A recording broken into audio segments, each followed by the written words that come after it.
Brian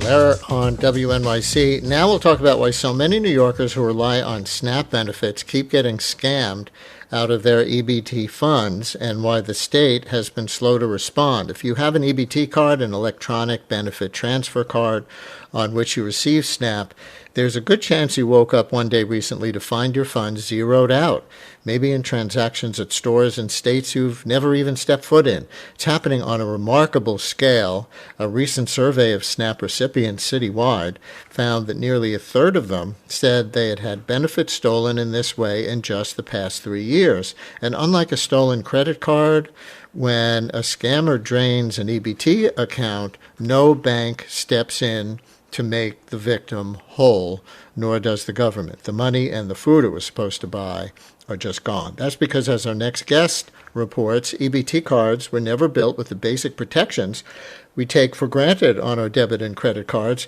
Meanwhile, overseas crime rings have figured out exactly how to exploit that gap. And state and federal officials have mostly been pointing fingers at each other over who should pay to fix it and who should pay the people who've already lost their benefits. Rosa Goldensohn, contributing writer for the City Reporter, has a huge story on this fraud that's already won at least 2 journalism awards, and she joins us now to talk about it. Rosa, welcome back to WNYC. Thank you, Brian. I think it's just 1 award, but thank you. Oh, 1 award. Okay. Well, maybe it's 1 award I read twice. And listeners, you can help us report this story. Has your EBT card ever been drained without your knowledge? What happened when you tried to get help? 212-433 WNYC, 212-433-9692. Do you know the basic numbers in New York City of how many people do get EBT cards, do get SNAP benefits? A lot of people, right? Yeah, it's 1.7 million New Yorkers, which is about 20% of the city. It's an even higher share of households, about a third of households. And that includes 500,000 children. So that's a lot of New Yorkers at risk. Who is scamming those folks out of those benefits? Well, so according to the Secret Service, which investigates counterfeit crimes, that's why they're involved in this, the sort of cyber criminal fraudsters at the very top of this who are they're producing devices that suck up these numbers, and they are coming out of like very organized transnational crime rings that are originating from Eastern Europe. There have been arrests of Romanian nationals, but these are very hierarchical organizations. So you might have runners at the very bottom who are, have no idea who they're working for, and the money is getting funneled up to the people who are making the big money, which is actually a very small group of people, according to the Secret Service. And how are they doing it? So they create these gadgets, these devices that go on little point-of-sale terminals like you use your credit card on. And they slip on really quickly. They glue on or slip in in a matter of seconds. And they match exactly what a point-of-sale terminal looks like. So it's not something you just kind of mock up at your house, right? It's something that's produced. Mm-hmm. And then those devices send wirelessly or cache inside them the information of people who swipe. They get the numbers, the card numbers, and the PIN numbers for anyone who uses them. Now, that's not just EBT users. That's anybody who swipes with a card like that. But EBT users then are especially vulnerable to being defrauded. Let me see if I understand. Are you saying people are going from store to store in New York City and maybe elsewhere and clandestinely inserting these things into the card readers at the cashiers? That's exactly right. Yeah, and it's often can be a 2-person operation where one person's a little distracting, or they put a big box on the conveyor belt or something, and the other person just quickly slips it on. They obviously have already sussed the place out. They know exactly what the little sales terminal looks like, and they're replacing something on the top of it or inside of it that is undetectable to the naked eye, pretty much. How did they get away with it? Are they paying the stores a kickback in many cases to No, let them? no. I mean, according to the Secret Service, and this is basically what people think, a lot of times the stores have no idea. I mean, you really can't necessarily tell. I went out with the Secret Service on one of their. They go about a few times a year. They'll go to hundreds of stores and they'll jiggle the point of sale terminals and try to see if they have something in them. They'll stick a little detector in. To see if there is a skimmer gadget in there. But they're not easy to detect. And this you can do this quickly. You can do it. You can do it. Yeah, without anybody really noticing. And to talk about the victims, people who fall victim to this kind of EBT fraud are having to make do without food in many cases, according to your article. You tell us that some are relying increasingly on food pantries, and this is really a gut punch. As you write, a Flushing father of two teenagers hopes to satiate them with instant ramen, 3 for 99 cents. A 6-year-old loves fruit, but her single mother, a preschool teacher, says, I couldn't do it for her this month. So you reported, besides on the scam, you reported on the victims. Yeah, people are literally not eating. I mean, you know, just drinking water, just trying to get by through the month. The thing is, my credit card, my bank issued card, has fraud detection. So if my numbers are taken and somebody tries to run a bunch of transactions on it in the middle of the night all over the state, my card will just reject those. But EBT cards have no such protections. So people just lose everything, often in the middle of the night, just hours after their monthly benefits have dropped. SNAP benefits can be used for groceries, for food. That's about it. And that's what people rely on them for. So, unlike a credit or debit card, which has liability protections and would be reimbursed, these cards aren't. So people are just high and dry. They simply have their food money zapped. And yeah, food pantries really cannot fill that gap. They're a $60 box of food that you can pick up every couple of weeks. If you wait on a line during working hours, a lot of people on SNAP are working people, simply does not replace monthly food benefits. Here's a caller who I think says this happened to him. Harry in Forest Hills. You're on WNYC. Hi, Harry. Hi, long time no speak. Yes, what happened to me is on the day, I think it was the day after I went to purchase some food and I was told no benefits were available. I then went online and printed out the information and saw that on whatever day of the month it was, I was to receive the benefits. The full amount to the penny disappeared to a bodega in the Bronx. If you check my purchase history, I purchased locally in the neighborhood I live in.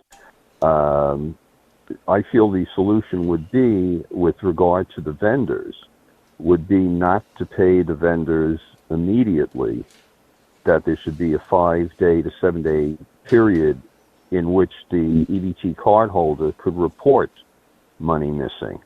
Now, that being the case, it's very possible that the hacking is happening within the EBT or third-party system. There is another company, not HRA, that manages this.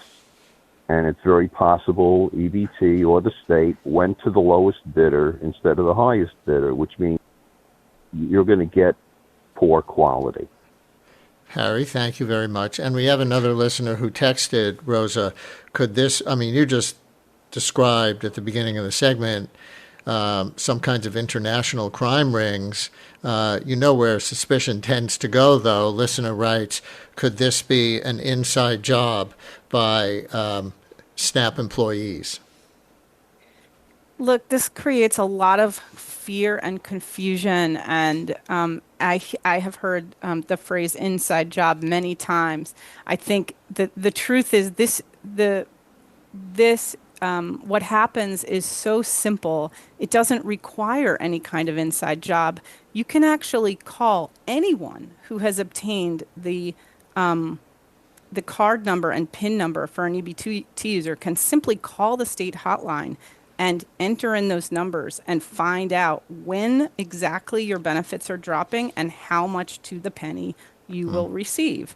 So you don't need an inside man to do this. But I think it speaks to, the fear, the confusion, and the devastation when this happens to people, and it's a widespread concern people have. They feel like it's an inside job. On a sort of zoomed out level, it's not that it's an inside job, but what it is structural and completely preventable. Right. In the sense that we have the technology to prevent this, and we also could, although we don't, reimburse people when they lose their benefits. And I see that we have a member of the New York State Assembly calling in on how to fix this problem that she's working on. We'll put her on in just a second. Here's a good question from a listener, though. How do they cash in the EBT food?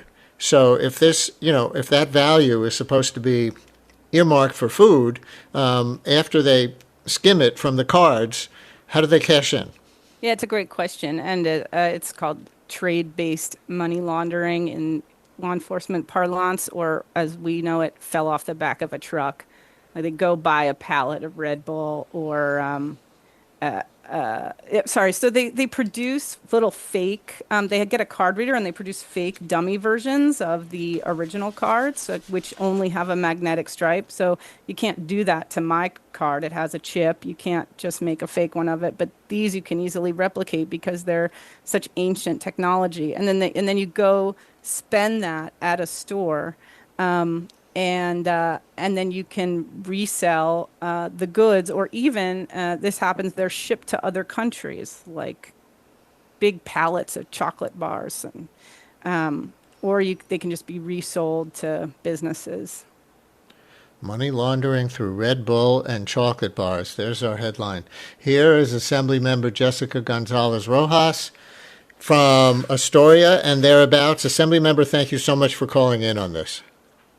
Thank you so much, and thanks for highlighting this and bringing Rosa on today. What would you like to add? I've been fighting for this issue for years. As an assembly member, I've been dealing with cases of our constituents that were, facing these hardships, that they, save their money on their SNAP EBT card, go to the grocery store, fill their grocery basket, and then get to the checkout counter just to be told they have nothing. And it's absolutely devastating. And I introduced legislation that would ensure that we upgrade the EBT cards from the magnetic stripe to the chip card, which is 87% more secure. I also introduced legislation that would allow us to create a fund, and then Assemblymember Matenas created legislation that would actually have a fund that we would, ask during the budget process to ensure we can make families whole. As you know, after Biden transitioned out on December 2024, the ability for families to request reimbursement ended, and that has caused deep hardship in our communities. So we have fought really hard both for a state-based fund, but also to get to the root of the problem, which is this very vulnerable magnetic striped card.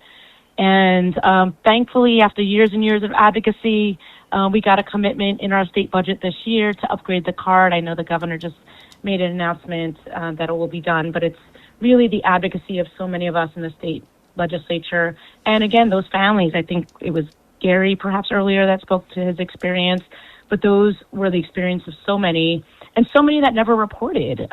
People of color were targeted, particularly Asian communities that may face language barriers. And it was really tragic to see families that have a hard time navigating, government systems be targeted by taking food out of the mouths of themselves and their families. So I'm really grateful for Rosa to, uplift the story, but there's a lot more still to do.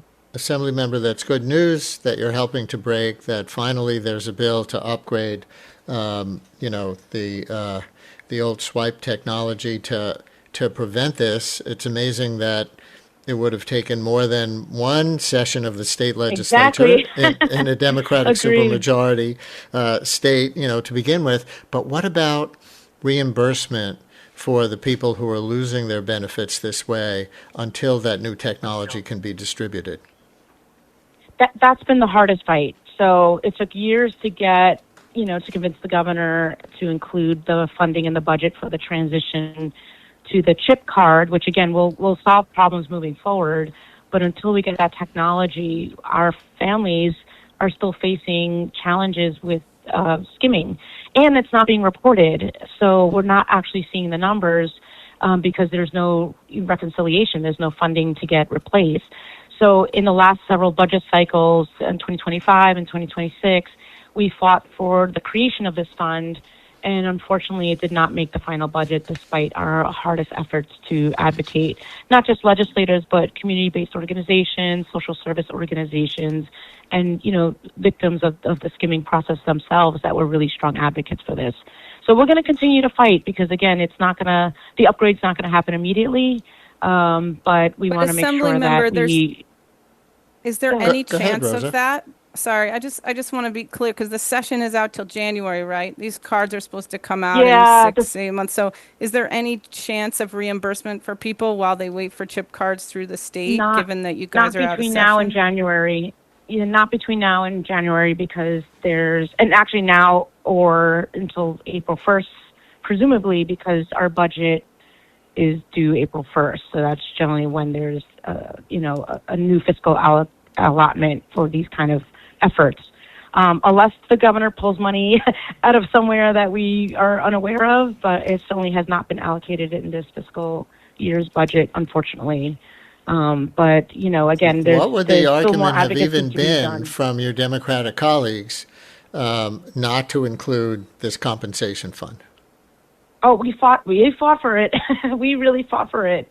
But unfortunately, the budget is a dance between the governor's proposals and then our counter proposals, and ultimately we sort of have to land where things are negotiated, and it didn't make the final budget. Let me ask you about one more apparent failure on the part of the state in this respect from Rosa's story. She writes about one New Yorker from Queens, like you, whose card number was used in big transactions in 3 different states within the span of 2 minutes after the EBT funds were stolen, and then in 3 more big transactions in Brooklyn just a few hours later. And she wrote, none of this activity appeared to prompt any response on New York's EBT side. Why isn't there a monitoring system in place for when cards get used? Like if I use my credit card in that way, I'm going to get dinged right away on my phone. Is this really you? Are you making these purchases? So why isn't that happening? That's a great question, and one I also am upset about because these transactions should have been flagged. The cards should have been cut off at a certain point when it was clear that they were happening within minutes in different locations. And, this is a failure of the state. And, again, it's us as legislators that are seeing the issue on the ground and the families that are directly impacted. It's heartbreaking to see, and it is a failure of our system. So I'm glad that we're upgrading the chip card, but we have to make sure the technology matches the fraud protection that would capture this in the instances where, the chip card may not be fully 100% foolproof. Rosa, this is your story. Anything else you want to ask the Assembly member before we let her go? Oh, I wonder if there's anything any creative possibilities, anything that you can think of that would, where there could be any change on this before nearly a year from now. Yeah, I know. I mean, we're working with advocates, we're putting our heads together, but it's been really tough because it is a ask of the state fund and it would create a system. And again, I have legislation that would do that and allow for that. But until we gather in January 1, there's not really a possibility of passing laws unless there's an executive order. I think, the governor might have the capacity to advocate for some sort of executive order, which might be a path forward. But it doesn't, we've been fighting for this for years, so I think we should have gotten this done at least in the last budget or this budget, because again, our families are struggling and we need to make them whole. Assemblymember Jessica Gonzalez Rojas. By the way, congratulations on your victory in the primary. Looks like you'll be moving up to the state Senate. Thank you. Yes, I look forward to continue to advocate for our families in the state Senate. Thank you so much. And thank you again, Rosa, for your story and your work on this. And thank you, Brian, for highlighting this. Thank you again for your call. So Rosa Goldensohn from the City Reporter, before we run out of time, I see when we talk about a compensation fund, I see that Governor Hochul's office has actually blamed the Trump administration and the Republican-controlled Congress for the lack of reimbursement funding when the EBT benefits were stolen, since a federal program that used to replace stolen SNAP benefits lapsed at the end of 2024. So you mean until the end of 2024, these benefits would have been replaced with a federal victim compensation fund? Yeah, they did it for 2 years. When this problem really took off in 2022, it was added to an appropriations bill, and they reimbursed it for 2 years. And it was proposed to be continued, but the Republican Congress and Trump did in fact not include it. So that's understandable why the governor would point to that. That is indeed what happened. I think nobody really thinks that the federal government is going to be stepping in to help SNAP recipients in this way. So people trying are to looking shift to the the state. victims' compensation burden from the federal budget to the state budget, it sounds like. And California did do that in 2021. They cover these kind of reimbursements. Well, that was going to be my last question. You do report that California provides an extraordinary counterpoint to what's going on in New York. In 30 seconds, what did California do? So California does reimburse people. They passed a state law to do that. They got the chip and tap cards out. They got a physicist who studies the sun to come up with the kind of actually quite standard, fraud detection models that all our cards have, to work with the state social services department to figure that out. And that's information they gave to the USDA that New York could use to try to have our own fraud detection. And they reduced this kind of reported theft from its peak by 3/4 or more. So they actually, this is preventable. It's not necessarily something that one can prosecute their way out of, but it's utterly preventable technologically, and California has managed to basically do that. Rosa Goldensohn, contributing writer for the City Reporter, on her huge story about stolen SNAP funds and widespread fraud, leaving New Yorkers poorest hungry. Rosa, thank you so much for this reporting and for sharing it with us. Thank you so much, Brian, for having me. WNYC's journalism and storytelling is heard by millions of passionate listeners. Sponsors of our programming gain our listeners' attention and their respect. Learn about how your organization can support WNYC and WNYC Studios at sponsorship.wnyc.org. The United States is about to mark its 250th anniversary. And so, on the Global Story podcast from the BBC, we're telling surprising tales of American influence on the world stage and in ordinary people's lives all across the globe. We have this ability to export our story, and a lot of people have bought it. I feel like the American dream is alive but not well. From the BBC, it's the United States at 250. Listen wherever you get your podcasts or find us on YouTube.